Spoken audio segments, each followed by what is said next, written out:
Do you know why Rapaport-Leubering pathway is still happening inside the body even when no ATP are being generated? It is because not every pathway is about ATP generation. Here, this pathway is about oxygen delivery. So let's see how is that happening.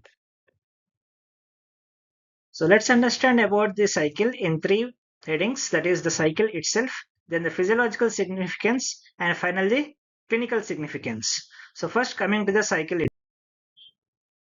Let's start with what normally happens inside the RBCs. In the standard glycolysis, glyceraldehyde 3-phosphate is converted into 1,3-bisphosphoglycerate by the enzyme glyceraldehyde 3-phosphate dehydrogenase. Now, normally, the 1,3-bisphosphoglycerate is converted into 3-phosphoglycerate by the phosphoglycerate kinase enzyme. And importantly, this step generates the ATP. So, this is an ATP producing step in the glycolysis. But in RBCs, there is a special detour called as the Rapaport-Leubering shunt. In this shunt, instead of going through the ATP producing step, the 1,3-bisphosphoglycerate is converted into 2,3-bisphosphoglycerate by the enzyme bisphosphoglycerate mutase.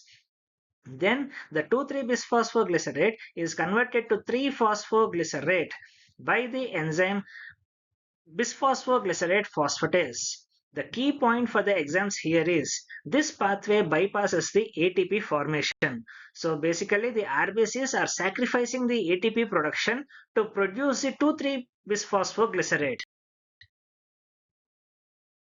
Now comes to the most important part, that is why do the RBCs sacrifice the ATP formation for producing the 2,3-bisphosphoglycerate molecule?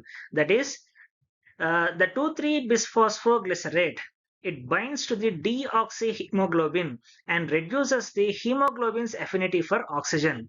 That is, in simple terms, it helps the hemoglobin release the oxygen to the tissues. So the more the 2,3-bisphosphoglycerate molecule is present, is formed, the more is the oxygen unloading. This causes a right shift of the oxygen dissociation curve, which is also a very important concept for your exams. Then coming to the clinical significance, let's look at various situations where the 2,3-bisphosphoglycerate molecule concentration increases. The first is the hypoxia. When the oxygen levels are low, the RBCs increase the 2,3-BPG production. This helps deliver more oxygen to the tissues. Then the second one is the high altitude. At high altitudes, oxygen pressure is low. Increased 2,3-BPG improves the oxygen unloading, which is an important adaptation. Then finally, we have fetal circulation. In the fetal circulation, in the fetuses, the 2,3-BPG levels influence the oxygen transfer. The fetal hemoglobin binds 2,3-BPG less strongly than the adult hemoglobin. This allows the fetus to extract oxygen from the maternal blood efficiently. That is, facilitates the oxygen unloading. These are the clinical applications. So to summarize, the Rapaport-Leubering cycle occurs in the RBCs. It diverts the glycolysis to produce a molecule called as 2,3-BPG. There are no ATP formed in this pathway. The 2,3-BPG decreases the hemoglobin's oxygen affinity, because of which it helps in oxygen unloading, especially in conditions like hypoxia and high altitude. If you're having any doubts on this topic further, kindly message in the comment section. I will get back to you.